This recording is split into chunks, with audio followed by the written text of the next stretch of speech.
67.000 eura. Nedostaje novca za završetak adaptacije Husein Pašine džamije u Pljevljima, najvrednijeg spomenika islamske kulture u Crnoj Gori. Potrebno je još 300.000 eura. Islamska zajednica tog grada poziva državu i sve one koji su, kako kažu, obećali pomoć za obnovu džamije da ispune svoje obećanje. Do sada je u radove na toj bogomolji uloženo oko 500.000 eura.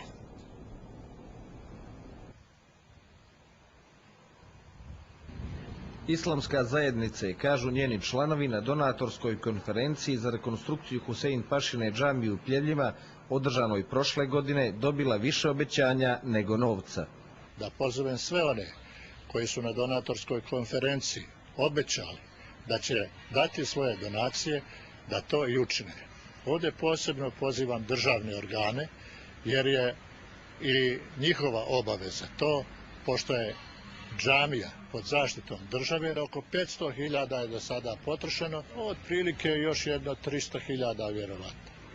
Najveći donator je Pljeveljski rudnik uglja. Brahić kaže da su obnovu pomogli i mnogi građani i muslimani i pravoslavci i poziva i ostale da to učine. U toku su slikarski, konzervatorsko-restauratorski radovi u unutrašnjosti.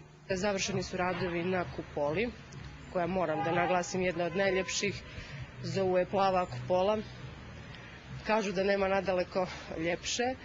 Završeni su kompletni slikarski radovi i na tamburu. Sad su krenuli sa radovima na kupolicama i na zidovima samog objekta. Kada radovi na mobilijaru budu gotovi, džamija će biti potpuno adaptirana.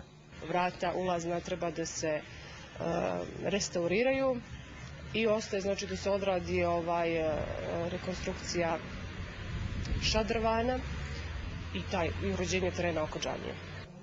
Od aprila prošle godine urađena je kompletna sanacija temelja, zidova, kupole, minareti i sahat kule. Radove izvode stručnjaci sa Cetinja, Beograda i Sarajeva. Pljevljsku džamiju sagradio je 1570. godine Turčin Hajrudin, graditelj mosta u Mostaru, novcem Husein Paše. Džamija ima najveći minaret na Balkanu, visok 42 metra. Unikatna je po mnogo čemu. U njoj se čuva dlaka proroka Muhameda.